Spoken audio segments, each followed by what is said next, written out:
Bueno, hermanos y hermanas, como sabemos, estamos estudiando lo que son las epístolas de Juan. Entramos a estudiar todos los viernes lo que son las epístolas generales. Estas corresponden a las de Juan, a las de Pedro, a Santiago. Esto es lo que se conoce como epístolas generales y epístolas pastorales, la de Judas también. Todas esas epístolas pequeñitas, aparentemente pequeñitas, pero van a ver cuánta información hay en ellas. Es lo que estamos estudiando los viernes.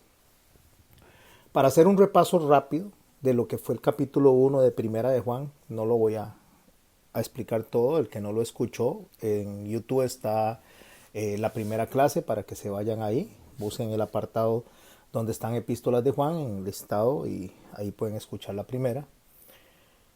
El inicio del documento, Juan empieza escribiendo de la siguiente manera. Dice, lo que era desde el principio, lo que hemos oído, lo que hemos visto con nuestros ojos, lo que hemos contemplado y palparon nuestras manos tocante al verbo de vida. Hablamos alrededor de esto que Juan se convierte en un testigo ocular de la evidencia de Dios con nosotros, que antes de Dios no existía nada, solamente Dios. Por lo tanto, esa evidencia es lo que nos muestra a nosotros cómo se hace Dios accesible de manera básica a la humanidad. ¿Y por qué se hace accesible de manera básica? Porque se hace hombre. Y esto es lo que Juan dice, yo lo oí, yo lo vi, yo estudié con él, yo lo toqué. Eso fue lo que vimos la semana pasada. Y también repasamos que para los griegos la palabra logos se refería a la organización básica de la inteligencia del universo, o sea que es la razón que controla todas las cosas. Y cuando digo básico, en el sentido de que todo sale, todo emana de ahí como un generador, absolutamente la vida viene del logos. Y ese logos es el que nos da a nosotros comunión, nos da armonía, pluralidad dentro del cuerpo de Cristo, con ese logos para poder nosotros tener justamente el llamado a un reconocimiento de nuestra pecaminosidad individual y colectiva para poder confesarlo delante de Dios y entonces poder ponernos, como dicen, a cuentas con Dios para que Dios pueda trabajar, no porque no pueda Él, sino porque Él nos permite a nosotros renunciar de manera voluntaria a nuestro pecado para Él trabajar en nosotros. Cuando yo hablo de poder, me estoy refiriendo más que a la posibilidad, a lo que Dios permite en nosotros. Cuando nosotros, para tener una idea un poco más clara de eso, cuando nosotros leemos en Números 14 que Dios no pudo meter al pueblo de Israel a la tierra prometida y por eso tuvieron que quedarse 40 años en el desierto y morir, muchos ahí, solo dejó entrar a los menores de 20 años, más a Josué y a Caleb, y la palabra dice, no pudo meter Dios al pueblo a la tierra prometida. Pero eso no es una imposibilidad de Dios, sino que ante la negativa del hombre de administrar correctamente las bendiciones de Dios, el llamado de Dios, entonces Dios no viene y le permite al hombre avanzar hasta que no corrija esa conducta. Entonces, el no poder Dios en nosotros, más que incapacidad de Él, es la imposibilidad nuestra de administrar lo que Dios nos está dando. Entonces, para nosotros poder administrar correctamente esa comunión con Dios y esa comunión entre nosotros, necesitamos estar en armonía con el Logos y con su pluralidad. ¿A qué pluralidad se refiere? Al Padre, al Hijo y al Espíritu Santo, a través de la confesión. La confesión ante Dios y ante el ofendido, aunque el ofendido no se haya dado cuenta. Porque muchas veces nosotros, estoy haciendo un pequeño repaso para los que acaban de entrar de lo que fue la semana pasada, porque muchas veces nosotros decimos, ¿y por qué tengo que confesar el pecado si Dios lo sabe? Más que porque Dios lo sepa o no lo sepa, es para que usted y yo podamos sacar por nuestra boca, delante de Dios y delante de la persona que hemos ofendido, sacar eso que nos carcome adentro, porque lo más difícil es confesar o repetir lo que nosotros hicimos. Una vez que sale por nuestra boca, entonces eso nos trae a nosotros sanidad en el alma, porque empezamos a dejar de lado la vergüenza y empezamos a dejar la culpa de lado y la dejamos ante los pies del Señor, confiando que la confesión nos sana y nos lleva a nosotros a un buen puerto. Pero si nosotros decimos que no tenemos pecado, o sea que es lo que la mayoría de la gente dice, bueno, ahora ya estoy en Cristo, ya no tengo pecado. Vea lo que dice Juan en 1.8 para continuar con el estudio del capítulo 2. Si decimos que no tenemos pecado, nos engañamos a nosotros mismos y la verdad no está en nosotros. Qué interesante, porque el Señor nos limpia de todo pecado, pero Juan dice que si decimos que no tenemos pecado, entonces nosotros nos engañamos a nosotros mismos y cuando dice la verdad no está en nosotros, estamos diciendo que Dios está mintiendo, porque Dios nos hace ver a nosotros que tenemos una necesidad de nosotros ir delante de Él a arrepentirnos en el día a día de los pecados. Aunque ya son perdonados una vez que Cristo nos redime, los que hicimos, los que hacemos y los que haremos. Pero necesita el ser humano confesar el pecado con la idea de que el ser humano suelte esa atadura que tiene. Y dice el verso 9, si confesamos, estoy en el capítulo 1 en un repaso rápido, nuestros pecados, si confesamos nuestros pecados, Él es fiel y justo para perdonar nuestros pecados y limpiarnos de toda maldad. Pero ¿qué debe haber antes? Una confesión. Debe haber una confesión delante de Dios. Y repito, delante de Dios y del ofendido. De aquí ha venido que una denominación se atribuye a sí mismo que la gente venga a un confesionario y que les perdona los pecados. Eso no lo puede hacer ningún ser humano, eso solo lo hace Dios y el ofendido. Claro, es muy fácil decirle a la persona, ya Dios me perdonó, y si usted no me perdona es cosa suya. Bueno, sí, aunque el perdón está en la persona, pero si yo debo de llegar y decirle a la persona a mí, mi pecado contra él o contra ella. Como le digo, repasen la clase anterior para que tengan más amplia esta idea. Si decimos que no hemos pecado, le hacemos mentiroso y su palabra no está en nosotros. Entonces, con esa base teológica, nosotros nos damos cuenta de que una vez que hay una confesión de pecado, se necesita una intercesión delante de Dios. Porque aunque nosotros confesemos el pecado, nosotros no podemos acercarnos a Dios a menos que estemos totalmente limpios, a menos que estemos totalmente exentos de ese pecado, y eso no es posible bajo nuestra naturaleza pecaminosa, porque todo el tiempo estamos pecando. Confesamos el pecado y al ratito estamos pecando. Y ese es el círculo en el que caemos nosotros. Perdón, arrepentimiento, perdón, y otra vez caemos. Arrepentimiento, perdón, y otra vez caemos. Ese es un círculo que usted lo logra ver en el libro de los jueces, y eso nosotros no vamos a salir de ese círculo hasta que seamos redimidos de este cuerpo. Somos redimidos ya en el alma, somos cubiertos por la sangre de Cristo, pero es lo que vamos a aprender en las epístolas de Juan. Entonces, ¿qué necesitamos? Necesitamos alguien que interceda por nosotros, que sea de la misma sustancia de Dios, que sea sin pecado, que sea santo y perfecto para acercarse a Dios, sin que cause en Dios molestia. Así que tenemos a Jesucristo como nuestro abogado, y es lo que vamos a comenzar en 1 de Juan capítulo 2 en este momento.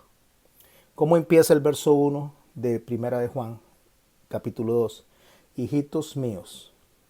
Cuando él habla de hijitos míos, se está refiriendo a personas a las cuales él les ha enseñado, a las cuales él está discipulando, a las cuales él tal vez les ha presentado el evangelio, porque la palabra hijo, que viene de procedencia más que de nacimiento, o sea, el hijo se usa ciertamente para cuando una mujer tiene un niño, entonces le dice es hijo de ella. O cuando un hombre viene y está con una mujer y tiene un hijo, entonces este es hijo de él. Pero realmente la palabra hijo, que es filio, que viene de filial o filiación, es procedencia para. Por eso es que cuando el Señor dice ustedes son hijos del diablo, se está refiriendo a la procedencia del pensamiento que viene del diablo para hacer maldad. Cuando dice que somos hijos de Dios, se refiere a procedencia de pensamiento de Cristo para hacer bondad. O sea, es procedencia para. Cuando él está diciendo hijitos míos, entonces está hablando de los receptores de su enseñanza para enseñarle a otros. Así es como en la Biblia aparece la palabra hijos o hijitos. En el caso, algunos pastores modernos utilizan esa misma palabra para decir que las personas son hijos de él o hijas de ellos cuando se encuentran con Cristo y el Señor viene y no se encuentran con Cristo, Cristo les encuentra los salva, los atrae, entonces ese pastor empieza a discipular, empieza a enseñar a esas personas y le llama hijitos o le llama hijos de esa misma forma, porque el pastor aprende, el pastor enseña y ese canal que viene de Cristo es el que se conoce como procedencia para. No digo que esté mal que alguien diga hijitos a una persona que está formando, pero yo creo que se puede utilizar nada más como maestro o como guía, como mentor. Yo me reservo esa palabra hijos e hijitos para mi Señor, que Él es nuestro Padre, ¿verdad? Pero no significa porque se diga se está haciendo algo mal. Juan lo está utilizando de la misma manera. Y Juan dice, hijitos míos, estas cosas os escribo. Y cuando se está hablando de estas cosas es todo lo que acabamos de repasar, más el libro de Juan, que dijo Juan una oportunidad que si se escribiera todo lo que Cristo hizo, no cabrían en todos los libros del mundo.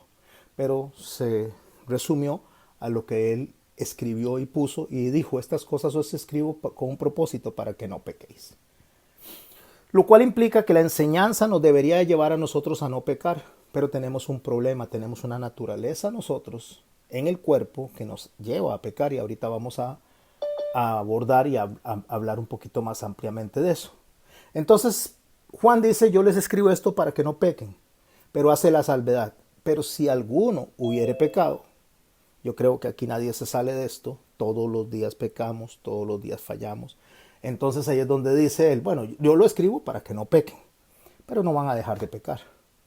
Por lo tanto, cuando ustedes que han sido redimidos por Cristo, han sido sellados por el Espíritu Santo, pecan, abogado tenemos para con el Padre a Jesucristo el justo. Vea qué importante, abogado tenemos para con el Padre, o sea, intercesor, el defensor que tenemos, y nos aclara aquí a Jesucristo el justo. Por lo tanto, mis hermanos y mis hermanas, no hay absolutamente nadie en la tierra que pueda perdonar los pecados. No existe nadie. El que puede perdonar los pecados, redimir los pecados, es Jesús, es Cristo. Aunque Él nos dice a nosotros que cuando ofendemos al prójimo, una vez que usted y yo confesamos el pecado al Señor, nosotros tenemos que pedirle perdón al prójimo también. Pero no es porque el prójimo nos pueda liberar de ese pecado, sino porque es un requisito de Dios para liberar el alma de aquella persona que está atada a nosotros en un resentimiento y para liberarnos a nosotros de la culpa. Eso produce la confesión. Ahora tenemos unas preguntas por definición. Cuando digo preguntas por definición, son preguntas que tenemos que hacernos una vez que vemos esto que dice, escribo estas cosas para que no pequéis. ¿Por qué? Porque la pregunta sería, la primera es, ¿dejamos de pecar una vez que Dios nos redime? Pues la respuesta es no. Dios nos redime, Dios nos sella, Dios nos cubre con su sangre, nos perdona de los pecados, nos pone dentro de lo que es el cuerpo de Cristo, pero no dejamos de pecar. Una de las personas que lo dice más claramente es nuestro hermano Pablo, cuando le escribe a los romanos o a los creyentes en Roma, en el capítulo 7 de esa carta, en el verso 24, Pablo dice así, entre muchas cosas que dijo antes acerca del pecar del individuo y de la lucha que se tiene contra uno mismo, o sea, con mi mente y con mi corazón, esa batalla que se tiene. Él se dice a sí mismo, miserable de mí, dice, ¿quién me librará de este cuerpo de muerte? Cuando dice miserable de mí, él lo que está es reconociendo su incapacidad para dejar de pecar y de una vez hace la pregunta, ¿quién me librará de este cuerpo de muerte? La palabra que está ahí, cuerpo de muerte, es cadere en latín, es lo que está escrito ahí, cadere. La palabra cadere significa cadáver. Entonces, si lo leemos literalmente desde el texto como fue escrito y traducido, miserable de mí, ¿quién me librará de este cadáver? Es lo que le está diciendo. O sea, él dice de este cadáver, ¿por qué? Porque nosotros en Cristo morimos y nosotros en Cristo resucitamos. Pero morimos nosotros en cuerpo y morimos en alma y resucitamos en alma, pero el cuerpo todavía sigue conectado a nuestra naturaleza humana. Por lo tanto, dice que este cadáver al cual está pegado, o sea, a las necesidades, a las emociones que tiene el ser humano, a los deseos de comer, del placer, a todas esas necesidades, el cuerpo está todavía atado. En los tiempos antiguos, cuando una persona mataba a otra, entonces se le agarraba como castigo y se le amarraba o se le encadenaba a la pura par el cuerpo del muerto al cual había matado. Entonces, cuando el cuerpo del muerto se podría, después de ciertos días empezaba a podrirse el cuerpo del que estaba atado a él. Entonces los gusanos y todo lo que empezaba a comerse al muerto, se empezaba a comer al vivo. Esa es la idea que Pablo tiene en la mente. Cuando dice que me librará de este cuerpo de muerte, entonces dice, bueno, yo soy un hombre resucitado, yo soy un hombre nuevo, pero estoy ligado a esto que me produce gusanos y me quiere comer. Y eso se refiere a la naturaleza de la carne, a la naturaleza del pecar. Pero en el verso 25 de ese mismo capítulo 7 dice, gracias doy a Jesucristo, nuestro Señor. ¿Por qué? Porque recordemos que venimos estudiando que Él es nuestro abogado, nuestro intercesor, el que va delante del Padre con nuestras cuentas a decirle que han sido pagadas por Él. Así que yo mismo, con la mente, o sea, la mente no es el cerebro, el músculo, ni tampoco es el corazón, el cardio, sino que la mente está refiriendo a la esencia de lo que somos usted y yo, como es el alma, como es el ser inmortal que está en nosotros. El cuerpo se pudre, pero el ser inmortal permanece ahí. Entonces dice, yo con la mente, dice, sirvo a la ley de Dios. Mi alma sirve a la ley de Dios, más la carne, o sea, mi parte humana, a la ley del pecado. Esa es la lucha que él tenía. Ahora hay algo muy importante. Vamos a separar dos cosas para poder continuar con la línea de pensamiento que traemos de las epístolas de Juan. ¿Por qué? Porque Juan nos viene hablando a nosotros de una serie de detalles que nos hacen a nosotros presentarnos como hijos de Dios o presentarnos como personas de las tinieblas. Y lo que Juan va a hacer mayor énfasis es el amor que tenemos los unos con los otros. Cómo nos tratamos los unos con los otros. Si nosotros nos amamos, dice que hemos pasado de las tinieblas a la luz. Pero si nosotros no nos amamos, no nos tratamos bien, entonces permanecemos en las tinieblas. Eso es lo que Pablo está mostrando. Entonces vamos a hablar un poquito de la ley del pecado, porque si el texto dice que con la carne se sirve a la ley del pecado, ¿qué es la ley del pecado?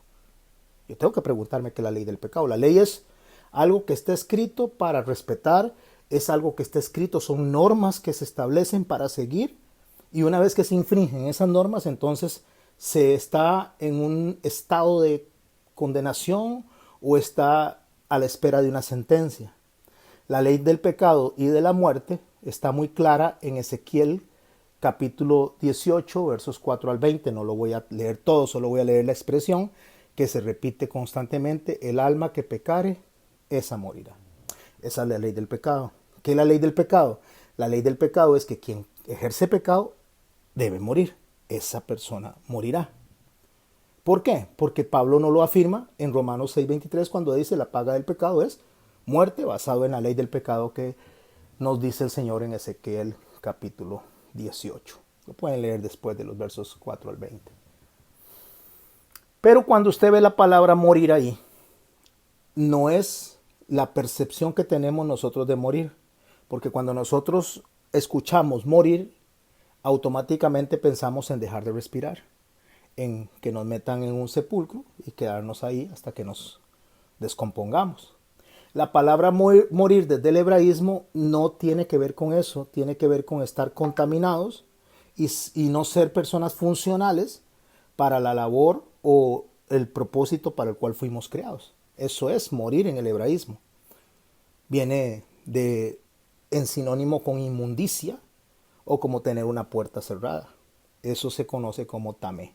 Entonces, morir, tamé, consiste en que la persona no puede ser usada para el propósito para el cual fue diseñado. Eso es estar en el estado de hijos del diablo o en el estado de hijos del mal. Pero por eso expliqué lo de hijos. Estoy pensando como el enemigo y no puedo funcionar para Dios con la mente de Cristo, sino que funciono como piensa el enemigo para los propósitos del enemigo. Y la palabra taor, que significa pureza, limpieza, abrir una puerta, estar de acuerdo al propósito para el cual fui creado, esa palabra es estar vivo, eso es vivir, y eso es vivir en abundancia. Entonces, cuando yo estoy taor, cuando estoy limpio, entonces tengo procedencia de la mente de Cristo para servir según Cristo. Entonces, estar en la ley del pecado es estar inservible, básicamente es eso. La ley del pecado nos pone a nosotros inservibles para lo que fuimos hechos. O sea, cuando Pablo hace esa sentencia o esa referencia a esta ley, la amplía Juan de esta manera. En el capítulo 5, al cual no hemos llegado todavía, pero quiero ponerlo para que podamos tener un entendimiento claro de cuando se infringe la ley para poder caer en la sentencia de muerte. Juan lo dice de esta manera. Juan capítulo 5, verso 24. De cierto os digo, el que oye mi palabra, está hablando nuestro Señor a través de Juan en cuanto a la enseñanza del Padre en su evangelio. El que oye mi palabra y cree al que me envió, tiene vida eterna. Y no vendrá a condenación, mas ha pasado de muerte a vida. Oír la palabra no solo es escucharla, aquí hay una connotación que se conoce como hiperacusia. En griego es oír bien y es oír para obedecer. Cuando el Señor le dice a Israel, Shema Israel, Adonai Eloheinu, Adonai Echad, está diciéndole, escucha Israel, escucha el Señor tu Dios uno es, le está diciendo escuche y obedezca. En español nosotros tenemos escuchar, pensar y obedecer, o escuchar, razonar y obedecer. En hebreo no existe el razonar, no existe el pensar, existe el escuche y obedezca, porque cuando el hombre razona, cuando el hombre piensa, le pasa las que le pasó en el Edén. El enemigo llegó y le dijo, mire, es que ese fruto los va a hacer como Dios y no van a morir. Entonces empezó a pensar, a razonar y quiso el fruto. Y ahí fue donde el hombre se equivocó. Cuando nosotros escuchamos y el Señor nos dice a nosotros, obedezcan a sus padres, escuchamos y obedecemos, no nos ponemos a cuestionar por qué y por qué razón. Sujétese a su esposo, escuchamos y obedecemos, no nos ponemos a cuestionar. Hijos, honren a sus padres. Padres, no lleven a ira a sus hijos. Entonces escuchamos y obedecemos, pero si entramos en razonamientos, pero ¿por qué? ¿Y por qué tengo que hacer eso? ¿Y si este hace esto? ¿Y si este hace aquello? Lógico, lo hablamos la semana pasada en el Señor, es lo que tenemos que tener considerado, siempre y cuando estemos concentrados en que las cosas sean de acuerdo al Señor. Estoy hablando con creyentes y con familias cristianas. El Señor está diciendo eso también. El que oye mi palabra, o sea, el que escucha mis enseñanzas y cree que fui enviado o en el que me envió, tiene vida eterna. ¿Cuál es la vida eterna? Conocer al Padre y conocer al Hijo. Ya Él lo dijo en su oportunidad. Y no vendrá condenación. La condenación es que no va a caer en un estado en el cual sea inservible. Esa palabra voy a usarla bastante. Inservible. Porque ha pasado de inservible a ser útil. O sea, de muerte a vida. Ha pasado de un estado de tamé a un estado de taor. Juan 13:34. El Señor viene y nos dice a nosotros justamente cuál es la forma en que nosotros debemos de funcionar dentro del reino. O sea, ¿qué es lo principal que nosotros tenemos que tener como evidencia de que soy hijo de Dios? Por eso Juan en sus epístolas también menciona eso, el que no ama a su hermano no ha pasado de muerte a vida. Juan el capítulo 13, verso 34, nuestro Señor dice esto. Préstele mucha atención, por favor. Un mandamiento nuevo os doy, que os améis unos a otros como yo os he amado, que también os améis unos a otros. Es interesante cómo el Señor repite esto. Y lo repite porque en hebreo no hay superlativos. Cuando usted habla en español, usted tiene un superlativo usted puede decir santísimo. Eso es un superlativo, o sea, es algo que se extiende a lo máximo, santísimo. El hebreo no tiene eso dentro de sus vocabularios. Me refiero al hebreo bíblico. El hebreo para decir santísimo dice santo, santo, santo. Ahí está diciendo santísimo. Si alguien quiere decir lindísimo, usted usa el en español y dice lindísimo y se sabe que es algo extremadamente lindo. Si quisiéramos decirlo en hebreo bíblico, diríamos lindo, lindo, lindo. Entonces ya estamos diciendo lindísimo. Cuando él dice un mandamiento nuevo os doy, que os améis unos a otros como yo he amado, que también os améis unos a otros, él está elevando esto a superlativo. O sea, amen como yo amé. Pero lo vuelve a repetir para que tengamos claro que no es algo que está natural en nosotros, sino que es algo que el Espíritu deposita en nosotros. Y añade en el verso 35 de Juan 13, en esto conocerán todos que sois mis discípulos. En esto, ¿en qué? Si tuvierais amor los unos por los otros. Por eso es que Juan en su epístola, recuerdo, y voy a estarlo repasando constantemente, porque esta es la esencia de las epístolas de Juan, por eso se le llama el apóstol del amor. Si no amas a tu hermano, a quien has visto. Perdón, si no amas a tu hermano, a quien has visto, ¿cómo vas a amar a Dios a quien no has visto? O sea, esa es la referencia que él hace. O sea, lo que él nos enseña a nosotros es que nosotros, si no podemos amar lo que vemos, ¿cómo vamos a amar lo que no vemos? Entonces, en esto conocerán que soy mis discípulos, si tuvieren amor los unos por los otros. Santiago, repitiendo esta misma idea y este principio que viene de nuestro Señor Jesucristo, de la enseñanza que Él nos da. Recordemos que estamos hablando de Santiago, el medio hermano de nuestro Señor, igual como Judas, el medio hermano de nuestro Señor, que escribieron esas cartas, ya que Judas Iscariote había muerto, y Santiago, Jacobo apóstol, había muerto también. Santiago, el medio hermano de Jesús, dice así en el verso 10 del capítulo 2, porque cualquiera que guardare toda la ley, está hablando de toda la instrucción, de toda la enseñanza, pero ofendiera en un punto, subraye esto y póngale atención, en un solo punto, se hace culpable de todos. O sea, se falla en uno, entonces estamos fallando en todo. Porque el que dijo, no cometerás adulterio, ¿quién lo dijo? Dios. Porque el que dijo, no cometerás adulterio, también ha dicho, no matarás. Ahora bien, si no cometes adulterio, pero matas, ya te has hecho transgresor de la ley. O sea, si falla en un mandamiento, falló en toda la ley. Entonces, le dice, así hablad y haced. Así hablad y haced es que ya le va a decir cómo es que tienen que presentarse delante de Dios para obedecer la ley y los mandamientos de Dios. Así hablad y haced como los que habéis de ser juzgados por la ley de la libertad. ¿Cuál es la ley de la libertad? La ley de la libertad es la ley del amor. La ley del amor es la que dice, porque de tal manera amó Dios al mundo, que ha dado a su único hijo, para que en él crea, no se pierda, mas tenga vida eterna. Esa es la ley de la libertad. La ley de la libertad es el vínculo del amor, es el amor perfecto, es el amor en el cual nosotros debemos conducirnos los unos a los otros. Esa es la ley de la libertad.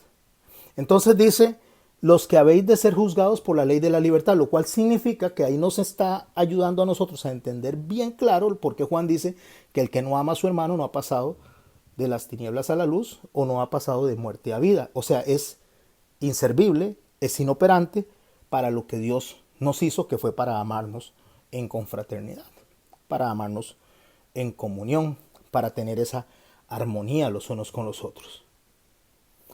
Porque, y aclara, juicio sin misericordia se hará con aquel que no hiciere misericordia. Y la misericordia triunfa sobre el juicio. ¿Qué es un juicio sin misericordia? Si yo no perdono, entonces ¿por qué voy a esperar que Dios tenga conmigo esa consideración de perdonar? No significa que para que Dios me perdone, porque es lo que se ha considerado equivocadamente, que yo debo perdonar para que mi Dios me perdone, porque el perdón de Dios no está condicionado, se llama misericordia.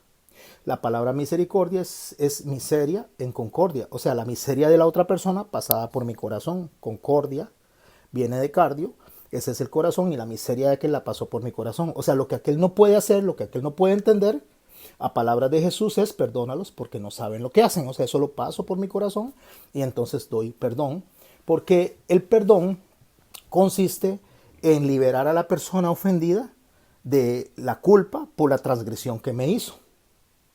Pero la misericordia consiste en liberar a la persona antes de que me ofenda, antes de que me ataque, antes de que cree esa culpa en su propio corazón. O sea, la misericordia se antecede al juicio porque la misericordia permite la libertad porque es un perdón anticipado. Entonces lo que él me está diciendo a mí, si usted no perdona, si usted no se libera de eso, es porque realmente usted no ha experimentado el perdón de Dios. Es básicamente la idea. La idea es que una vez que yo experimento el perdón de Dios, entonces yo voy a perdonar. Una vez que yo experimento el amor de Dios, yo voy a amar. Me va a salir de forma natural. Pero si yo no puedo amar, si yo no amo, si yo no hago la intención de perdonar, de tener misericordia, significa, según la teología de Juan, que yo no he pasado de la oscuridad a la luz, o sea, soy inservible para el propósito de Dios. En primera de Juan 4, como les digo, no hemos llegado ahí, pero dice así: en esto conocemos, o sea, entendimiento, que permanecemos en Él, o sea, que estamos dentro del cuerpo, que estamos en un ejad con Cristo, y Él en nosotros en Él y Él en nosotros, en que nos ha dado de su Espíritu, nos selló del Espíritu. En esto conocemos, o sea, yo conozco que el Espíritu Santo está en mí si hago lo que dice Juan o si me comporto como dice Juan, según su teología, la presentación de lo que él está enseñando. Dice, y nosotros hemos visto y testificamos. ¿Cómo se testifica?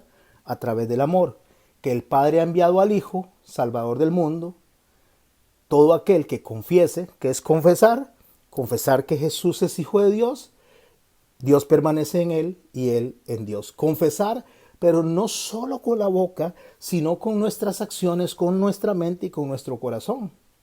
Porque ahí es donde dice el verso 20, si alguno dice, yo amo a Dios y aborrece a su hermano, es un mentiroso.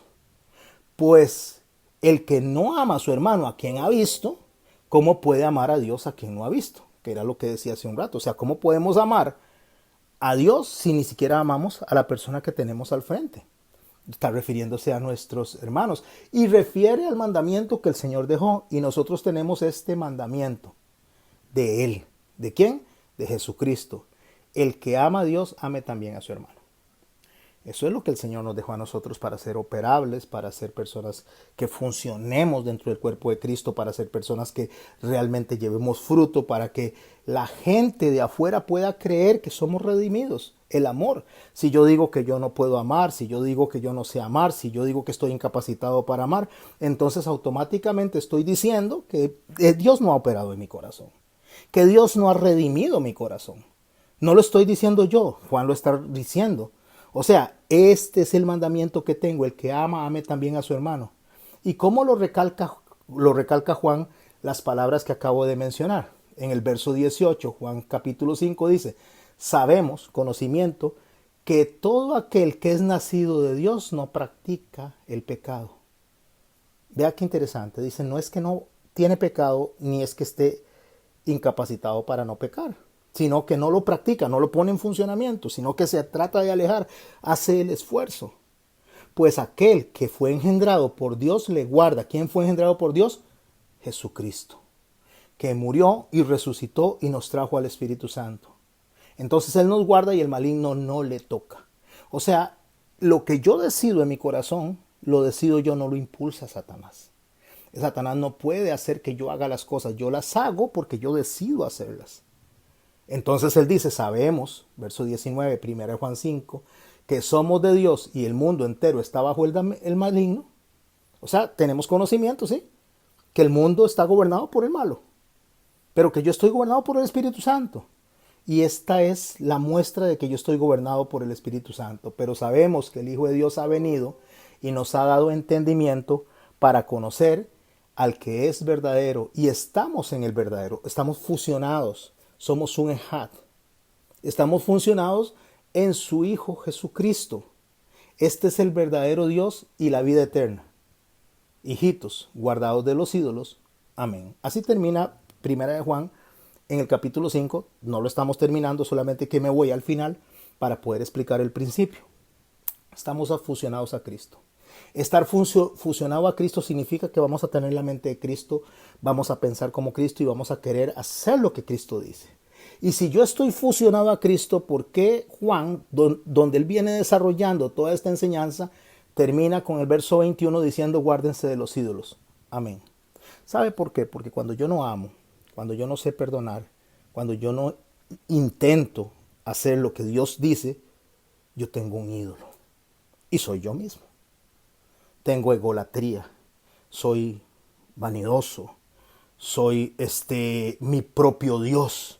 Entonces no puedo bajarla a servicio, o sea, no puedo bajarme delante de Dios porque me siento humillado si tengo que perdonar a alguien o si tengo que pasar por alto la ofensa. Y si fallo en este mandamiento, fallé en todos. Porque el Señor me está diciendo lo que yo debo hacer, cuándo lo debo de hacer para no estar en condenación. ¿Quién? Las enseñanzas de nuestro Señor Jesucristo. Por eso es que Pablo termina en el capítulo 8 de Romanos, verso 1, diciendo, ahora pues ninguna condenación hay en los que están es caminar con, pensar cómo, hacer lo que él dice, estar en Cristo, no solamente es decir yo soy creyente, yo soy salvo, sino serlo y hacerlo. Porque es muy fácil decir que soy. Pero practicarlo es otra cosa. Entonces, los que están en Cristo, dice, pues ninguna condenación, o sea, no están inservibles los que están en Cristo, los que andan conforme a la carne, sino conforme al Espíritu. Los que no andan conforme a la carne, sino conforme al Espíritu. ¿Cuál es la carne? La que me pide venganza, la que me pide que me tiren para arriba, que me aplauden, que diga lo simpático que yo soy. Si estoy en Cristo, a mí eso no me importa. A mí lo que me importa es que sea Dios el que sea exaltado, que sea Jesucristo el que sea exaltado. No me importa lo que la gente haga conmigo, a mí lo que me importa es lo que digan del Señor. Porque al final de cuentas la gente de afuera blasfema de Cristo por la misma iglesia, por nosotros, cómo nos comportamos, porque no nos perdonamos, porque nos guardamos rencor, porque tenemos resentimientos. Por eso la gente blasfema, porque la gente dice, pero ¿qué clase de cristianos son estos? Y están más que todo blasfemando contra Cristo más que contra nosotros. Eso me lleva a otra pregunta. ¿Pecamos porque somos pecadores o somos pecadores porque pecamos? Eso lo voy a plantear de esta manera. Si yo peco cuando yo hago mi pecado, cuando yo practico mi pecado, ¿eso me hace pecador? O porque tengo una naturaleza pecaminosa, entonces es que yo peco constantemente. Bueno, cuando nosotros estamos en Cristo, cuando nosotros somos sellados por el Espíritu Santo, la naturaleza, el cuerpo, nuestra contaminación que cuando estoy hablando del cuerpo es aquello que nos ata a la tierra, todavía sigue luchando. Por eso Pablo decía, miserable de mí. Entonces eso es lo que se conoce como concupiscencias. Las concupiscencias es el deseo exagerado de hacer algo. Y cuando yo tengo un deseo exagerado de hacer algo y es hacia maldad, esa concupiscencia me hace pecar. Por eso es que a nosotros el texto bíblico dice que nosotros pecamos por nuestras concupiscencias, que somos tentados en nuestras concupiscencias. Es interesante que no dice que es Satanás el que nos tienta, sino que nuestra concupiscencia, ya estando en Cristo, es nuestro propio deseo al cual yo tengo que renunciar. Por eso es que nosotros tenemos que tener claro lo que dijo, que ya lo estudiamos. Si decimos que no tenemos pecado, nos engañamos a nosotros mismos y la verdad no está en nosotros. ¿Por qué? Porque todavía tenemos esa atadura que tenemos nosotros a nuestra naturaleza mala, a nuestra naturaleza humana. De ahí la necesidad de ser redimidos, de ahí la necesidad de caminar con Cristo y de necesitar un intercesor, un abogado todos los días. Pablo, apoyando o no apoyando, sino simplemente en el mismo principio que Juan escribe, dice en Romanos 3:9 que pues somos mejores nosotros que ellos. Está refiriéndose a que si los judíos y los gentiles, o los judíos son mejores que los gentiles, y dice en ninguna manera pues ya hemos acusado a judíos y a gentiles, que todos están bajo pecado. ¿Qué es todos estar bajo pecados? Todos estar sujetos, atados, agarrados de esa concupiscencia que nos hace a nosotros fallar. Todos están bajo pecados. Como está escrito, no hay, y por favor subraye esa palabra, no hay justo ni aun uno. No hay quien entienda, no hay quien busque a Dios. No hay. Nosotros, Dios nos busca, el Señor nos rescata, el Señor nos ama, y como nosotros, el Señor nos ama, entonces nosotros respondemos al llamado del Señor. No somos nosotros los que buscamos a Dios. Si nosotros fuéramos los que buscáramos a Dios, sería maravilloso, pero no es así. Es Dios el que nos busca a nosotros, porque nosotros como seres humanos siempre vamos a caminar de continuo al mal, como dice en Génesis capítulo 6. Entonces, ¿cómo podemos tener nosotros una relación con Dios a pesar de esta naturaleza que nos abate a nosotros? O sea, ¿cómo puedo yo vivir? ¿Cómo usted y yo podemos vivir en este mundo donde la naturaleza constantemente nos está haciendo cometer errores, hablar diferente, proceder diferente, reunirnos con las personas incorrectas, estar en los ambientes incorrectos? ¿Cómo hago yo? O sea, ¿cómo hago yo para que ese pecado que está presente en mí no sea un obstáculo para la relación que tengo con Dios? Para que esa naturaleza que yo tengo no sea ese obstáculo, ser una persona para ser usada, y me ponga el pecado cada vez que yo caigo en esos pecados constantemente, de manera repetida, o sea, practicando el pecado, me ponga en un estado de inservible. ¿Cómo puedo hacer yo para poder encontrar la limpieza completa al confesar los pecados? Por lo tanto, debo de entender qué significa confesar los pecados. Eso es lo que yo tengo que entender claro. Porque si yo no entiendo qué es confesar los pecados, podría empezar a confesar pecados y no recibir perdón de Dios. ¿Por qué? Porque confesar es decir lo mismo que. Eso es lo que significa confesar. Decir lo mismo que. ¿Lo mismo que? Lo mismo que Dios dice acerca del pecado. Que estamos dispuestos a decir que lo que a Dios no le agrada, a mí no me agrada. Que lo que a Dios le agrada, a mí sí me agrada. Entonces, confesar es estar de acuerdo con lo que Dios dice. Esto no me gusta, esto no lo quiero en sus vidas, y apartarlo. Porque la confesión nace y viene en el redarguir. ¿El redarguir qué? Redarguir significa regresar al primer argumento. Confesar es reconocer la necesidad de ser redimidos, ya que nosotros por nosotros mismos es imposible. ¿Qué es hablar como Dios habla? ¿Qué es decir lo mismo que Dios dice? ¿Qué es estar de acuerdo con lo que Dios dice? Aunque si no estamos de acuerdo, pues eso no lo hace menos Dios. Estoy diciendo que la confesión es aceptar y decir, sí, Señor, yo voy a recibir eso que me estás diciendo y lo voy a practicar. Eso se llama amén. Usted sabe, en la mayoría de las iglesias la gente ameniza mucho los cultos. La mayoría de la gente a todo le dice amén, amén, amén. Y no se están dando cuenta que se están poniendo en un estado delante de Dios de condenación o de aceptación según lo que diga. Porque a veces la gente dice amén y no sabe ni a lo que le está diciendo amén. ¿Y qué pasa si una persona al frente viene y dice, es que nosotros somos poderosos, somos dioses, somos lo máximo? Y uno dice amén. Automáticamente está entrando en un estado de idolatría, está diciéndole a la otra persona que así sea. Pero si nosotros decimos que nosotros somos gusanos, porque así lo dice la Biblia, que nosotros no somos nada, porque sin Cristo no somos nada, y decimos amén a eso, entonces estamos diciendo algo que es bíblico. Entonces nosotros cuando estamos de acuerdo con Dios o cuando decimos amén a algo, cuando nosotros volvemos al primer argumento, tengo que saber a qué argumento es lo que está llevándonos Dios. ¿A qué argumento es que nos está pidiendo Cristo que vayamos? Porque Él dijo, no era así al principio. O sea, redarguir es volver al primer argumento, volver a lo primero que se dijo para nosotros venir sobre la misma línea de lo que se enseñó. En Génesis 3 vamos a aprender un poco del primer argumento. Verso 22. Y dijo Jehová Dios, he aquí el hombre es como uno de nosotros. Ya el hombre pecó, el hombre y la mujer tomaron lo que no tenían que tomar, y el Señor dice, es como uno de nosotros, sabiendo el bien y el mal. Pero vea qué interesante. El hombre es como uno de nosotros, sabiendo el bien y el mal. Dios sabe lo que es bueno y lo que es malo. Pero no quiere al hombre así. ¿Cuál es la diferencia que hace de que el hombre sea rechazado por Dios en ese momento? Porque Dios sabe lo que no está bien y lo que está mal. Por eso Él dice, no matarás, no adulterarás. Esos son los mandamientos del no. No dirás falsos testimonio. O los mandamientos del sí es, amarás a Dios con todo tu corazón, con todas tus fuerzas, con toda tu mente, con toda tu alma. amarás a tu prójimo como a ti mismo. O sea, esto es el conocimiento del bien y del mal en cuanto al intelecto, en cuanto a la sabiduría. Pero el hombre ya no lo sabía solo en el intelecto, sino que lo sabía en la práctica. Por lo tanto, el hombre había caído en un estado de tamé, un estado de inservible. Porque Dios sabe lo bueno y lo malo sin practicarlo. Él sabe que eso está mal y él sabe lo que está bien.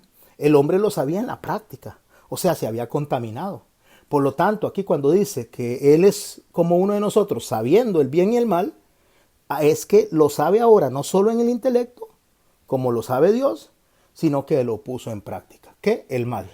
Y así, como está contaminado, que no alargue su mano y tome el árbol de la vida y coma y viva para siempre. Así no lo quiero. O sea, no quiero que viva para siempre en mi reino, no quiero que viva para siempre en mi plan, con esa contaminación que tiene de la práctica del pecado. Por eso es que la condena está al que practica el pecado. ¿Y qué fue lo que hizo Dios en ese momento? Lo sacó del huerto del Edén, o sea, que un estado de muerte. Pero el hombre no murió inmediatamente. El hombre empezó a morirse físicamente, pero murió instantáneamente al ser inservible para el propósito que Dios lo había hecho.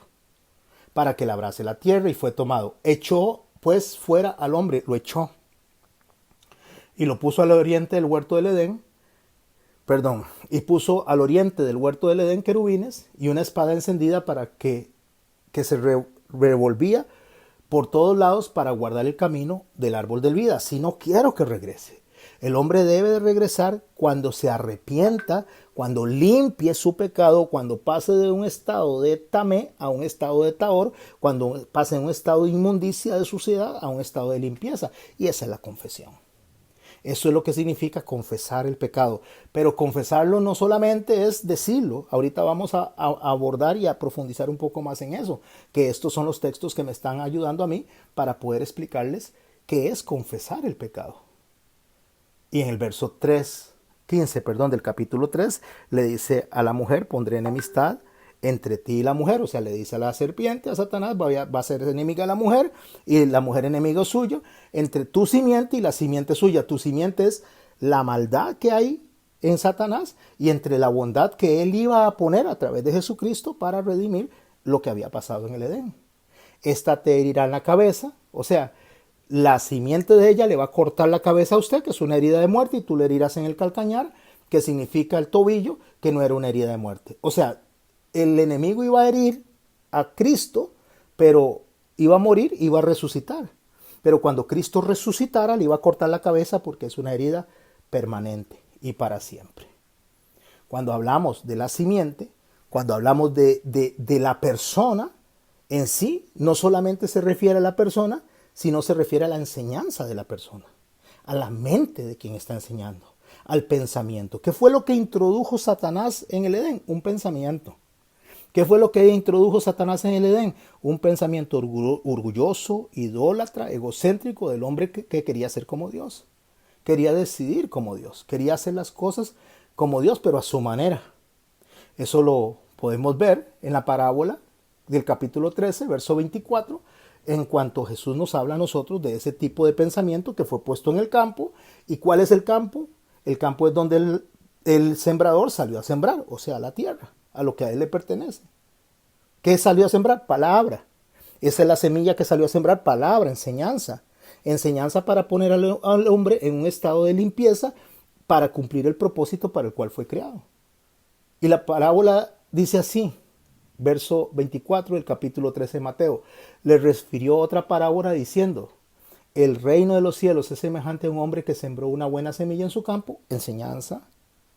Pero mientras dormían los hombres, o sea, se descuidaban, vino su enemigo y sembró cizaña entre el trigo y se fue. O sea, el Señor enseñó una buena enseñanza, dio una buena enseñanza desde el principio, desde el Edén, y constantemente Dios pone buena enseñanza, da buena palabra, nos enseña a nosotros cómo Él desea que estemos limpios para que lo agrademos, pero el enemigo viene y siembra en el paso del tiempo, siempre siembra su enseñanza a los que se descuidan, o sea, a los que se duermen. Eso es dormirse, descuidarse. En primera de Corintios, capítulo 2, verso 9, dice así, antes bien, como está escrito, cosa que ojo no vio, ni oído yo, ni han subido a corazón del hombre, ni han subido es que no sale del egocentrismo del hombre, de ese orgullo del hombre, de esa egolatría del hombre. Eso es lo que Dios pone a través del Espíritu Santo. Dice, cosas que ojo no vio, ni oído yo, ni han subido en corazón de hombre, son las que Dios ha preparado para los que le aman. ¿Qué? La enseñanza. La enseñanza que hace que nosotros podamos acercarnos a Dios, a adorarlo como Él quiere ser adorado. Verso 14. Pero el hombre natural no percibe las cosas que son del Espíritu de Dios. El hombre natural es el hombre que aún vive en la carne, el hombre que aún no ha sido redimido, el hombre que aún no ha sido lavado, no ha sido limpiado, para ponerlo en un estado de pureza, un estado de tahor. El hombre natural no percibe las cosas que son del Espíritu de Dios, porque para él son locura. Y no las puede entender, escuche, no las recibe, ni las entiende. ¿Cómo dijo Pablo? Lo dijo muy claro. Cuando lo dijo, esto mismo lo escribe Pablo, pero lo dijo cuando dijo que no hay quien busque a Dios. No hay quien, o sea, no es el hombre por su naturaleza está incapacitado para escuchar a Dios, para buscarlo. Es el Espíritu Santo el que tiene que redimir al hombre para que el hombre preste atención a lo que Dios le está diciendo. Porque no solo le son locuras, sino que puede entender. Porque esto solamente se puede decir, se puede discernir espiritualmente. O sea, solo a través del Espíritu Santo. En cambio, el espiritual, o sea, el hombre que ha sido sellado por el Espíritu Santo, juzga todas las cosas, pero él no es juzgado de nadie. ¿Por qué no es juzgado de nadie? Porque hay quien intercede por él delante del Padre. O sea, puede juzgar, puede decir esto está mal, esto está bien, incluso puede decir me equivoqué y llegar a confesar el pecado y pedir perdón, pero el único que juzga al hombre que ha sido revestido del Espíritu Santo es Jesucristo. ¿Quién es el abogado? Jesucristo el justo, porque no solo es el abogado, sino que también Él es el juez. Porque ¿quién conoció la mente del Señor? Pregunta, refiriéndose a un texto justamente que viene de la profecía de Isaías. ¿Quién le instruirá? Y escuche cómo cierra el verso 16. Mas nosotros tenemos la mente de Cristo, o sea, pensamos como Jesucristo. Así que según la mente de Cristo, nosotros no somos perdonados porque confesemos los pecados. Eso es muy importante. Entonces, ¿por qué confieso los pecados si no soy perdonado por confesar el pecado? Claro, si fuera el caso que el perdón del pecado viene porque yo solo lo confieso, entonces nosotros estaríamos condenados porque sería imposible para nosotros confesar cada pecado que cometamos. Sería imposible porque hay pecados que ni siquiera los conocemos. Estamos constantemente pecando, incluso fallamos en desconocimiento, fallamos en ignorancia. En el Salmo 19, una de las cosas que David dice acerca de esto es, ¿quién podrá entender sus propios errores? Líbrame de los que me son ocultos. O sea, ¿quién puede entender sus propios pecados? Líbreme de los que me son ocultos. Preserva también a tu siervo de las soberbias, porque que no se enseñoreen de mí. Entonces seré íntegro, tahor, significa limpio, y estaré limpio de gran rebelión. El Señor me limpia, el Señor me lava. Entonces, ¿por qué confieso mis pecados para ser perdonados? Somos perdonados porque nuestro castigo fue puesto sobre Jesús y somos limpiados por su sangre porque Él derramó su sangre. Nosotros lo que hacemos al confesar nuestro pecado es reconocer eso que Él hizo. Reconocer y aceptar eso que Él hizo. Por eso es que en Juan capítulo 1, verso 12 dice, mas a todos los que le recibieron, a los que creen en su nombre, en su autoridad, se les dio el derecho, o sea, se les dio la potestad de ser hijos. Recuerde lo que significa ser hijos, tener procedencia para, o sea, la mente de Cristo, pero lo que hay que aceptar, lo que hay que recibir según Juan capítulo 1, verso 12, es lo que dice en el capítulo 1, verso 1, que el logos, que el verbo era con Dios, estaba con Dios, y que dejó esa condición para venir a morir en una cruz, para limpiarnos de los pecados, para redimirnos, y ahí es donde nosotros confesamos nuestros pecados. Nosotros llegamos delante de Dios y le decimos, Señor, perdónanos, tenemos una naturaleza, como lo dice Pablo, miserable de mí, porque lo que quiero hacer no es lo que hago y lo que hago no es lo que quiero, pero te doy gracias a Dios porque Jesucristo está intercediendo delante de ti por mí. Porque es la propiciación de nuestros pecados. Por eso en el verso 2 del capítulo 2 lo dice tan claramente. Y Él es la propiciación por nuestros pecados. No solamente por los nuestros, sino también por los de todo el mundo. ¿Qué es propiciación? Yo necesito saber qué es propiciación para saber entonces cómo funciona esto del perdón de pecados y la confesión que yo hago. Porque mi confesión radica en reconocer mi pecado delante de Dios a la vez que estoy reconociendo como único abogado, como único intercesor, como único con poder y capacidad, tanto moral y autoridad legal para limpiarme de mi pecado. A Jesús, el justo. Entonces yo le digo, Señor, yo pequé, yo mentí. Sí, yo reconozco eso, yo fallé a tu ley. Y esto me hace un ser condenado a la cadena perpetua en el fuego eterno. Eso me hace a mí sujeto a eso. Reconozco delante de ti eso, me arrepiento, Señor, con un corazón humilde, con un corazón que acepta que Jesús murió para ser redimido y recibo eso. Eso es lo que dice Juan, verso 12 del capítulo 1. Mas a todos los que le recibieron, que creyeron en su nombre, en su autoridad, es recibir eso. No es que yo diga, Señor, entra en mi corazón porque el Señor va a entrar en mi corazón porque yo no lo busco. Él va a entrar porque a Él le place. Lo que yo hago es que una vez que toca mi corazón, que redime mi corazón, yo acepto y digo, Señor, es porque tú me salvaste, es porque tú me amaste primero, es porque tú me buscaste. ¿Qué es propiciación? Para los griegos, lleva la idea de presentarle un regalo a los dioses. Eso es propiciación, para apartar el enojo. O sea, los griegos, la propiciación era llevar un regalo, eso tiene que ver con las ofrendas, llevar un regalo a cada uno de los dioses que ellos tenían para que los dioses no estuvieran enojados con ellos. O sea, los griegos pensaban en el sentido esencial como de sobornar a los dioses para que le hicieran favores a los hombres o para que no los castigara. Mientras que la idea de Cristo, la idea cristiana de la propiciación es que Dios mismo se presenta el regalo. Es Dios mismo el que se da el obsequio para apartar la ira justa de nosotros y de nuestros pecados. ¿Cuál es el obsequio que se da él a él mismo? Su Hijo. ¿Cuál es el obsequio y el regalo que se da? Algo que puede ser, que es incomparable, irrepetible, que es el santo, es el justo, es el Rey de reyes y Señor de señores. O sea, la palabra implica que Cristo, como ofrenda por el pecado, nos reconcilió con Dios y que nosotros, o sea, a nosotros, por su muerte voluntaria como sacrificio, nos sacó de donde estábamos en el estado de inservibles y nos puso en un estado donde nosotros podemos servir. Eso yo tengo que reconocerlo. Eso es morir a mí, eso es renunciar a mí para que Cristo viva en mí. Pero hagámonos una pregunta, mis hermanos, a ver cómo estamos con el tiempo. Hagamos una pregunta, ¿por qué tenía que morir Cristo entonces? O sea, ¿no era suficiente con que Él fuera e intercediera por nosotros? ¿Por qué tenía que morir? ¿Se han preguntado ustedes eso? O sea, ¿no es suficiente con que Dios hubiera declarado y hubiera dicho, los declaro inocentes? ¿Los declaro a ustedes santos? ¿Suficiente con eso? Hubiera sido suficiente. Pero Él tenía que morir porque había algo que estaba en el principio establecido por Dios y repetido por el hombre. Cuando Dios hace al hombre, hace la primera pareja, Adán y Eva, Ish e Isha, los hace a ellos como un ejat. O sea, usted ve que Dios sopla aliento de vida en el hombre y todavía no está la mujer.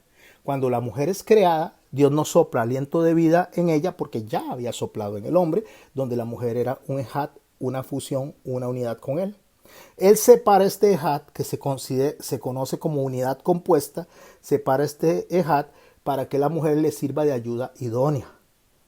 ¿Qué es ayuda idónea? Ayuda idónea es ayuda semejante pero contraria. ¿Qué es algo semejante pero contrario? Semejante es porque se parecen físicamente, pero son contrarios en su manera de pensar. La mujer es más sensible, no todas, pero por lo general, y esa es la idea, la mujer es más sensible, la mujer tiene como un sentido que ve más allá.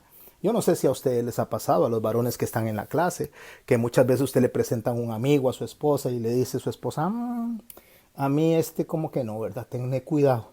Ay, no, hombre, si es mi buen amigo, es mi compa, es lo máximo. Y después viene y se jala una torta, ese amigo te traiciona, te roba. Porque la mujer tiene esa percepción que no tiene el hombre. Por eso la mujer es mamá y nosotros no.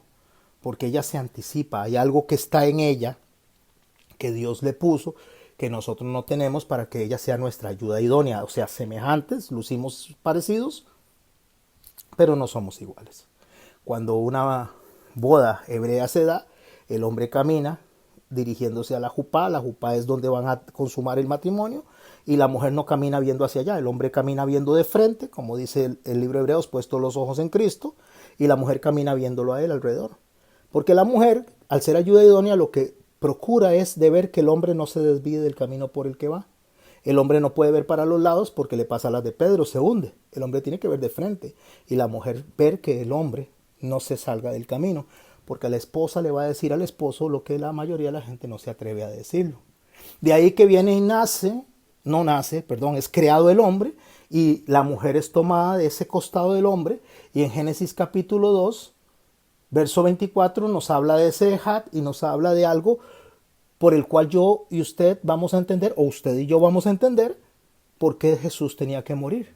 Dice el verso 24 del capítulo 2, por tanto, cuando dice por tanto, es una vez que le presentan a la ayuda idónea, dejará el hombre a su padre y a su madre y se unirá a su mujer y serán una sola carne.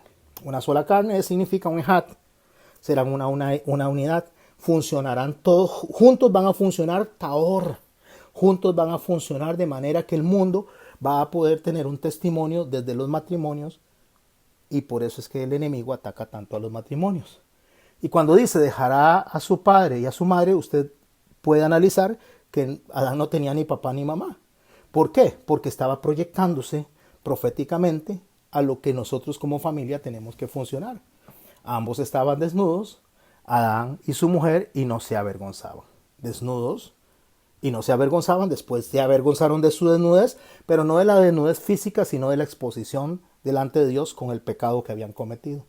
Esa es la desnudez de la que ellos se avergonzaron, no tanto del cuerpo, aunque se pusieron ropas encima o se pusieron hojitas, pero eso es representando que ya ellos querían a sí mismos no verse mal delante de Dios, y no era posible. Dios mismo tenía que vestirlos para que ellos fueran redimidos, para que ellos fueran puestos delante de Dios como nosotros delante de Él, como Jesucristo. Bueno, esto hace una sola carne.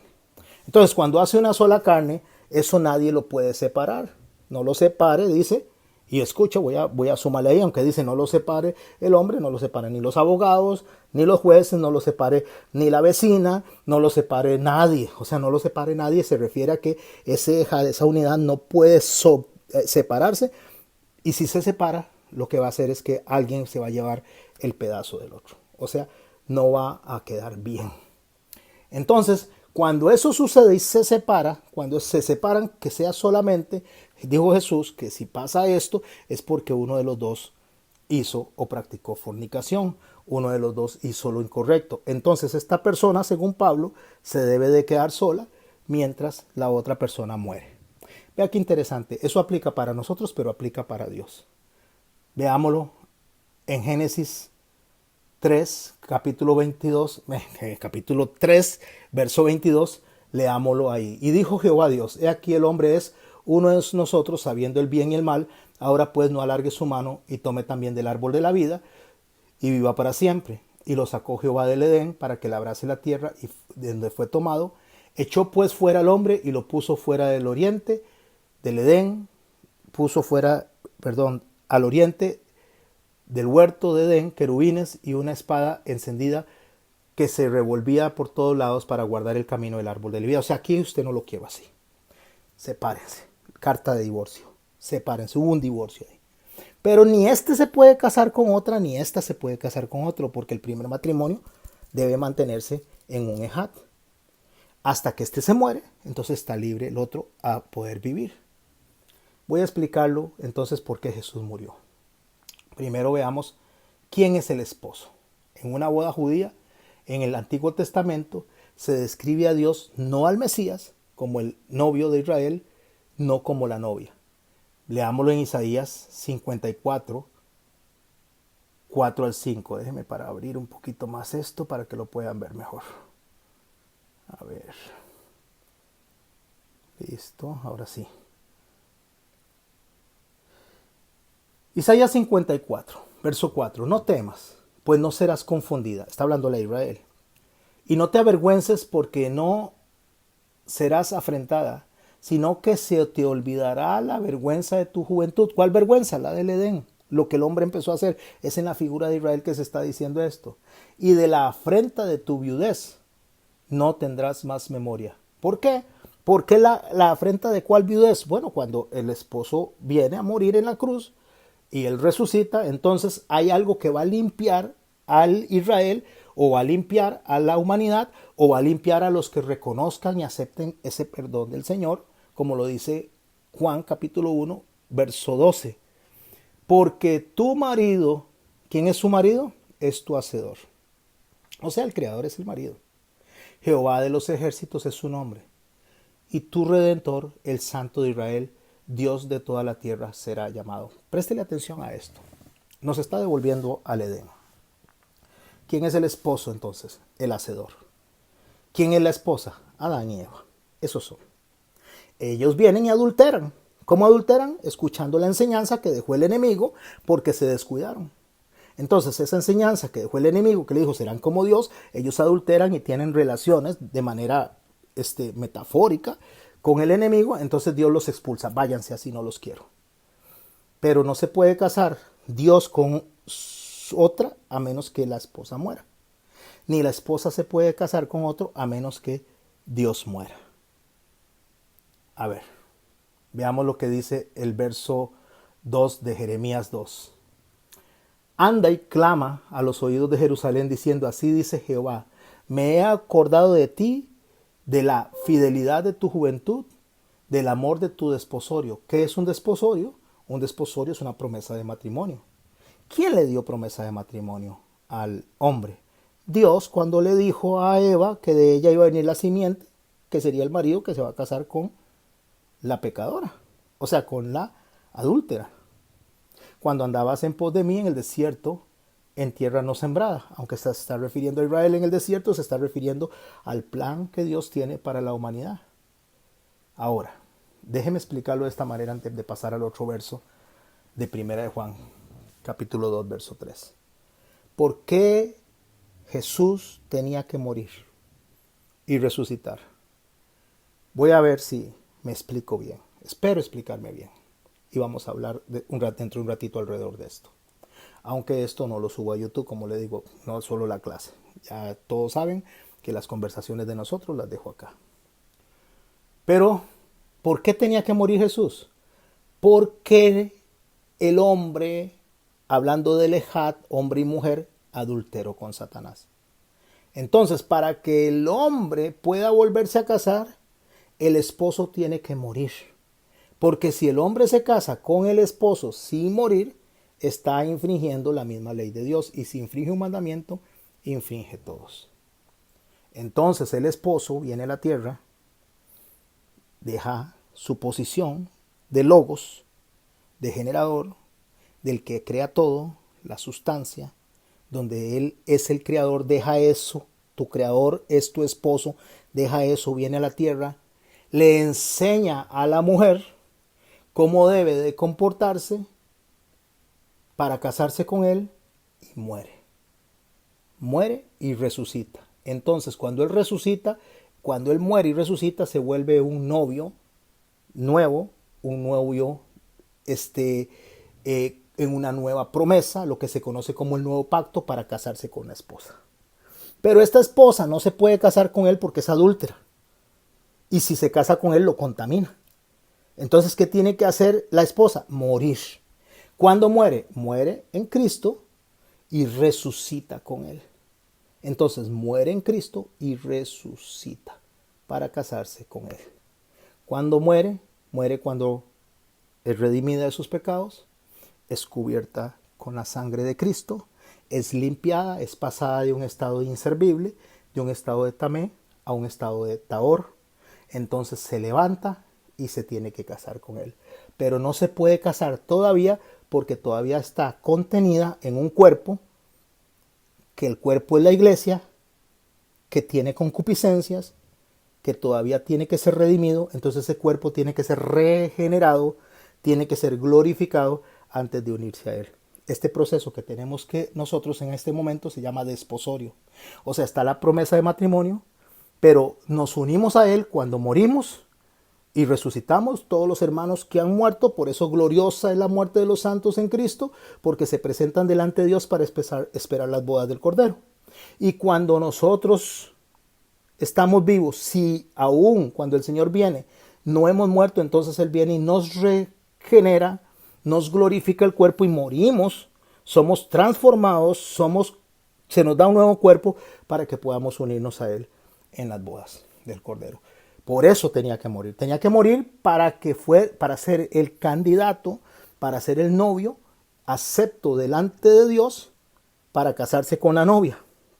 Y la novia necesita morir en sí para casarse con el esposo. Espero haberme explicado con eso. Entonces, en esto sabemos nosotros que le conocemos si guardamos sus mandamientos. ¿Por qué? Porque el amarnos los unos a los otros es una demostración de que amamos a la esposa de Cristo. Porque si nosotros no amamos a la esposa de Cristo, no podemos ser parte del cuerpo de Cristo. Por eso estamos en las tinieblas si nosotros no podemos amarnos los unos a los otros, perdonarnos los unos a los otros. Porque no fue de nosotros que salió la salvación, fue Dios el que decidió salvarnos a nosotros. En Efesios capítulo 2, verso 8 dice, porque por gracia sois salvos por medio de la fe. Y esto no de vosotros, pues es don de Dios. Es un regalo de Dios. La fe, el amor, lo que somos viene de Dios. Así que no es por obras para que nadie se gloríe. No es por lo que ustedes hacen. Porque somos, ¿qué? Hechura suya, creados en Cristo Jesús. En Cristo es adentro, fusionados en Él, para pensar como Él, para buenas obras. O sea, somos salvos para actuar bien, somos salvos para amar, somos salvos para perdonar, somos salvos para practicar misericordia, somos salvos para representarlo a Él en la tierra para que otros crean. Obras de las cuales Él preparó de antemano para que anduviésemos en ellas. ¿Cuáles obras? Las obras que nos enseñó el Señor que teníamos que nosotros hacer conforme a lo que Él nos dijo y nos enseñó. Por eso en Juan 1 leo, en el principio era el verbo era Dios y el verbo era con Dios y el verbo era Dios. Esto era en el principio con Dios, todas las cosas por Él fueron hechas, sin Él nada de lo que ha sido hecho fue hecho. En Él estaba la vida era la luz de los hombres, Taor, limpieza. La luz, dice, en las tinieblas, en el estado de Tamé resplandece, y las tinieblas, lo que es Tamé, suciedad, no prevalece contra lo limpio, contra la luz. Por eso en el verso 12, a los que recibieron esta enseñanza, esta semilla, y no se descuidan, a los que creen en la autoridad de Él, en que Él hizo, les dio potestad de ser hechos hijos de Dios, o sea, procedencia para servir, procedencia para ser, los cuales no son engendrados de sangre ni voluntad de carne, o sea, no es por ustedes ni por voluntad de varón, sino de Dios. O sea, no es porque ustedes digan quiero ser, sino porque Dios nos redime a nosotros. Y aquel verbo, o sea, Jesús, fue hecho carne, habitó entre nosotros y vimos su gloria, gloria como del unigénito del Padre, lleno de gracia y de verdad. ¿Cuándo se vio la gloria? Le voy a decir cuándo se vio la gloria. Cuando fue a la cruz y murió y cortó con el matrimonio del Edén para resucitar para un nuevo matrimonio que está esperando, para desposarnos, para estar en las bodas del Cordero. Así que a los que le recibieron significa a los que Dios mismo vino a modelar para dar testimonio y las instrucciones de cómo se quiere ser agradado para que lleguemos nosotros bien a ese matrimonio, a esas bodas. El que dice, yo le conozco, o sea, el que dice que yo sé eso, yo he aprendido eso, pero no guarda los mandamientos, es mentiroso. O sea, ¿cómo yo voy a decir que conozco a Dios si quiero hacer lo contrario a lo que Dios establece? Ese es un mentiroso. La verdad no está en él. ¿Cuál verdad? Lo que él enseñó. Pero el que guarda su palabra, o sea, el que guarda lo que él dijo, este es verdaderamente el amor de Dios que se ha perfeccionado. O sea, al guardar la palabra es el amor perfeccionándose en nosotros, y ahí es donde sabemos que estamos en Él, cuando el amor se perfecciona en nosotros. En Mateo 22 dice el verso 34, entonces los fariseos, oyendo que había hecho callar a los saduceos, se juntaron a una, Y uno de ellos, intérprete de la ley, preguntó para tentarle diciendo, Maestro, ¿cuál es el mandamiento? ¿Cuál es el gran mandamiento de la ley? Jesús le dijo, amarás al Señor tu Dios con todo tu corazón y con toda tu alma y con toda tu mente. Este es el primero y grande mandamiento. El segundo es semejante. Amarás a tu prójimo como a ti mismo. De estos dos mandamientos depende la ley y los profetas. O sea, ¿qué es lo que está diciendo? De esto depende todo. De amar a Dios y amar al prójimo. No se preocupen, no piensen cuántos son los mandamientos establecidos. Hagan estos dos y estarán cumpliendo todo. Porque si yo amo a mi prójimo, no le soy infiel, hablando de la esposa, que es mi prójimo, no le miento, hablando de los amigos, no les robo, no los estafo, no los mato, no los difamo, no murmuro. Entonces todas estas cosas salen porque amo a Dios, porque amo a mi prójimo. Pero yo voy a amar a mi prójimo porque respeto un primer mandamiento, que amo a Dios y quiero hacer lo que Él dice que debo hacer. El que dice que permanece en Él, o sea, el que dice que está salvado, que está fusionando a Él, debe de andar como Él anduvo, o sea, debe de testimoniar y hacer como Él hizo. Hermanos, no les escribo un mandamiento nuevo, está diciendo Juan, está diciendo nuestro Señor, sino el mandamiento antiguo que tenéis desde el principio. Este mandamiento antiguo es la palabra que habéis oído desde el principio. ¿Cuál palabra es la que dice Juan que se oyó desde el principio? O sea, ¿cuál es la palabra que nosotros tenemos que sostener desde el principio? Estamos en 1 Juan capítulo 2, verso 7. El mandamiento era antiguo, pero lo que estaba nuevo básicamente era la dimensión, el tamaño del mandamiento, el alcance del mandamiento. Porque el mandamiento era nuevo por varias razones. Y una de las razones más importantes era que Jesús mostró una clase de amor nunca antes visto, un amor al cual debíamos imitar. Así que la cruz, el amor de Dios, apunta en 4 direcciones. Apunta a cómo mostrar el amor de Dios en nosotros hacia los demás en estas 4 direcciones. Y ahí es donde nosotros nos damos cuenta que Él tenía que morir y resucitar para que nosotros muriéramos y resucitáramos en Él para poder entender esto, para que esto no sea locura para nosotros, para que esto más bien nos ministre, nos guíe, nos enseñe, en lugar de que nosotros nos confundamos. Si usted es hijo de Dios, si usted es real creyente, si usted realmente ama a Dios por sobre todas las cosas, ha de amar a su iglesia, ha de amar al prójimo como a sí mismo, porque es su mandamiento. Y con el amor tan amplio, tan ancho, tan largo, tan profundo como Él nos amó. Esas son las 4 direcciones, lo suficientemente ancho para incluir a todos los seres humanos. Por lo tanto, nosotros tenemos que tener un amor tan grande para todas las personas, que no importa de qué religión sean, de qué país sean, de qué denominación sean, incluso no importa hasta su identidad sexual, me refiero, aunque están equivocados, usted los va a amar y va a orar por estas personas para que estas personas sean alcanzadas por Cristo y puedan salir de esa atadura y de esa cadena a la cual están sometidos. Así de ancho debe de ser el amor de nosotros, igual de ancho que incluya a todas las personas.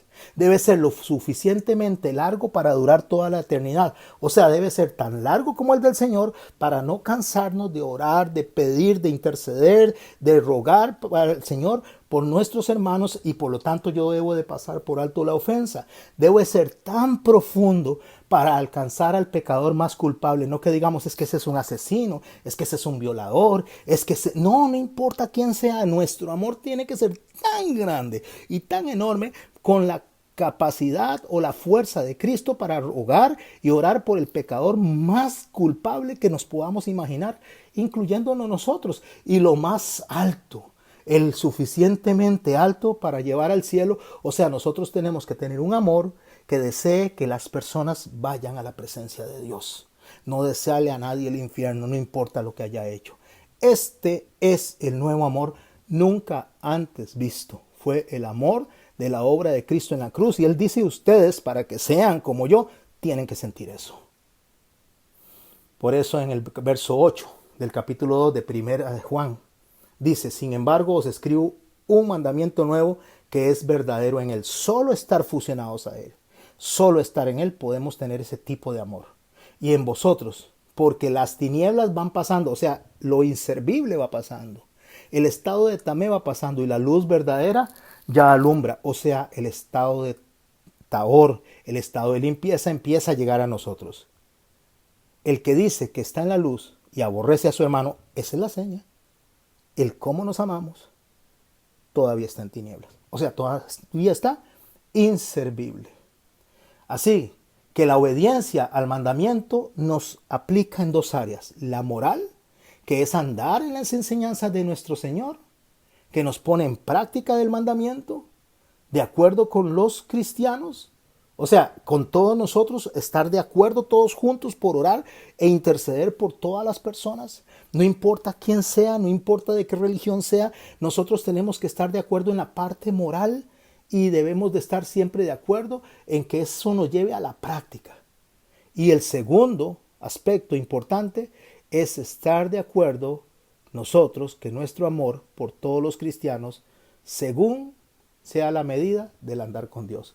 Vamos a amar a todos los cristianos, no importa si es católico, no importa si es metodista, no importa si es adventista. El Señor dijo, mientras hablen de mí, déjelos. Lo cual significa que quien decide quién está o no está adentro del arca es Dios, no nosotros. Aquí es un asunto de estar adentro o estar afuera, pero el Señor dijo, no lo saquen ustedes. No saquen la cizaña ustedes, dejen que sean los ángeles los que lo saquen. Por eso nosotros podemos entender bien que el mandamiento nuevo consiste en amar como Cristo amó. O sea, la palabra ahí era kainén. La palabra nueva griega era kainén. O sea, no es un mandamiento que se acababa de inventar, no. Sino que era un mandamiento fresco. Un mandamiento que cambiaba el pensar de manera excepcional para pensar como Jesús, es tener la mente de Cristo. Entonces saber que Jesús nos está dirigiendo, nos está enseñando y nos está modelando a amarnos los unos a los otros. Entendiendo, mi hermano y mi hermana, que el amor por extensión, que el amor no era nuevo. O sea, lo que estaba haciendo era redefiniendo el Señor el ejemplo de cómo nosotros deberíamos de lucir delante de las personas. ¿Y cuál es el ejemplo? El ejemplo es, como dice en 1 Juan capítulo 2, verso 10, el que ama a su hermano permanece en la luz. El que ama. El que no, y en él no hay tropiezo. Pero el que aborrece a su hermano está en tinieblas. O sea, es inservible. Y anda en tinieblas y no sabe a dónde va. Porque las tinieblas, o sea, el odio, el rencor, el resentimiento, la falta de perdón, han cegado sus ojos. Os escribo, hijitos. Ahí es donde dice dónde debo de poner en práctica y con quién tengo que poner en práctica y quiénes tienen que poner en práctica este mandamiento nuevo. Os escribo a vosotros, hijitos. ¿Quiénes son los hijitos? Los que escuchan la enseñanza, ya lo expliqué. Porque vuestros pecados han sido perdonados en su nombre. Os escribo a vosotros, padres, que conocéis desde el principio. Padres es las personas que han venido aprendiendo en el camino, los patere, las personas que nos han venido enseñando en el camino. Nos escribe a los que enseñamos y a los que son enseñados. Os escribo, jóvenes, esto es los inmaduros, porque ya habéis vencido al maligno. ¿Cómo lo vencimos? En Cristo. Y vuelve a decir, os escribo, hijitos, porque habéis conocido al Padre. Conocer al Padre es conocerlo en Cristo, habernos incluido dentro del cuerpo de Cristo. Os escribo a vosotros, Padre, porque habéis conocido al que es desde el principio. Al que es desde el principio está hablando a nuestro Señor Jesucristo, que estaba ahí presente en el momento que Él, como el Logos, como el Creador, hizo todas las cosas desde el momento en que nosotros fuimos hechos hombres depositados en esta tierra. Os escribo a vosotros, jóvenes, porque sois fuertes y la palabra de Dios permanece en vosotros y habéis vencido al maligno. No améis las cosas que están en el mundo, y si alguno ama al mundo, el amor del Padre no está en él. O sea, quien se preocupa más por el afán, quien se pelea con un hermano por algo material, quien tiene envidia de lo que el otro tiene, quien se preocupa más por las cosas del mundo y no por las cosas de Dios, ahí es donde va a recibir una palabra como la que recibió Pedro. Apártese de mí, Satanás, porque pones la mirada en las cosas de los hombres y no en las cosas de Dios. Pero Pedro no tenía Satanás, no estaba poseído, pero estaba pensando mal, no tenía la mente de Cristo. Porque todo lo que hay en el mundo, los deseos de la carne, los deseos de los ojos, la vanagloria de la vida, no proviene de Dios, sino del mundo. El mundo pasa y sus deseos, pero el que hace la voluntad de Dios permanece para siempre. ¿Y cuál es la voluntad de Dios? Amar a Dios por sobre todas las cosas y al prójimo como a sí mismo. Y de ahí entra la enseñanza del anticristo. Qué interesante. Después de que nos habla de amor, de cómo nos tratamos. Ahora, entonces, ¿quiénes son los anticristos? Porque si bien es cierto que se tira a futuro, Juan lo está diciendo en un contexto de cuerpo de Cristo, lo está diciendo en un contexto de iglesia. Hijitos, verso 18, ya es el último tiempo, está hablando en su tiempo. Y según vosotros oísteis que el anticristo viene, así ahora han surgido, en el tiempo presente de él, han surgido muchos anticristos, porque en esto conocemos que es el último tiempo. ¿Quién es un anticristo? Anti es contra y Cristo, o sea, contra Cristo. O sea, voy a pensar diferente como él. No voy a aceptar lo que me está diciendo. No, ¿por qué tengo que hablarle a aquel? ¿Por qué tengo que perdonarlo? ¿Por qué tengo que pasarle por alto la ofensa? ¿Por qué tengo que amarlo? Pues se convierte en un anticristo quien piensa así. Y esas personas que se van resentidas, esas personas que se salen del cuerpo de Cristo porque no pueden perdonar, dice, salieron de nosotros porque no eran de nosotros. Porque si hubieran sido de nosotros, habrían permanecido con nosotros porque se habrían perdonado, porque se habrían pasado por toda la ofensa, pero salieron para que se manifestase que no todos son de nosotros, o sea, no todos están limpios, no todos están tahor, hay un montón de gente que es inservible y por eso se va, porque no puede perdonar, no puede amar, y esas personas se convierten en anticristos porque el que piensa como Cristo hace como Cristo dice. Pero vosotros tenéis la unción del Santo. ¿Cuál es la unción del Santo? El amor, el vínculo perfecto, el sello, el que nos permite a nosotros también seguir en la convivencia a pesar de que nos equivoquemos, a pesar de que muchas veces nos maltratemos. Tenéis la unción del Santo y conocéis todas las cosas. No os escribo como si ignoraseis la verdad, sino porque la conocéis y porque ninguna mentira procede de la verdad. ¿Quién es el mentiroso? Sino el que niega que Jesucristo es el Cristo. ¿Cuándo se niega a Cristo? Cuando no perdono, cuando me convierto en anticristo, cuando no hago lo que Él me está mandando. Porque tengo que obedecer en todos los mandamientos. Pero resulta que si infrinjo uno, entonces infrinjo todos. Pero Él nos dice, bueno, le voy a dar 2. Y con estos 2 me doy por complacido. Ame a Dios por sobre todas las cosas y al prójimo como a usted mismo. Si no piensa así, si no hace eso, usted es un anticristo. Porque está contra mi pensamiento. Está contra lo que yo quiero. Todo aquel que niega al Hijo, o sea, ¿cómo lo niega? En mis actos, tampoco tiene al Padre. No puede tener, si no tiene al Hijo, ¿cómo va a tener al Padre? El que confiesa, o sea, el que modela, el que dice al Hijo, también tiene al Padre. Lo que habéis oído desde el principio permanezca en vosotros. Si lo que habéis oído desde el principio permanece en vosotros, también vosotros permaneceréis en el Hijo y en el Padre. Esta es la promesa que nos hizo la vida eterna. O sea, ¿qué es lo que está diciendo? Lo que ya aprendieron desde el principio. ¿Cuál principio? Nos devolvemos allá. Que el hombre y la mujer hacen una sola carne para enseñarle al mundo el amor de Dios. Y usted y yo hacemos una sola carne, una unión con Cristo para enseñarle al mundo el amor de Dios. Os escribo sobre los que os engañan. Pero la unción que vosotros recibisteis de Él, el amor, esa es la unción, permanece en vosotros y no tenéis necesidad de que nadie os enseñe. Porque eso viene natural. Eso sale fluido. La unción misma os enseña, o sea, el amor mismo les enseña todas las cosas y es verdadera y no es mentira. Según ella os ha enseñado, permaneced en Él. Ahora, hijitos, permaneced en Él para que cuando se manifieste, o sea, cuando se vea Cristo en el mundo a través de su iglesia, tengamos confianza para su venida y no nos alejemos de Él avergonzados. O sea, no digamos, Señor, qué vergüenza. Porque en vez de estar amándome, amando a mis hermanos, los estoy maltratando. A eso va la parábola. Cuando el Señor venga y encuentre a unos maltratando a otros, dice, a esos siervos los pondrá en el fuego, los pondrá en el llorar y crujir de dientes. Si sabéis que Él es justo, sabed también que todo el que hace justicia es nacido de Él. ¿Qué es hacer justicia?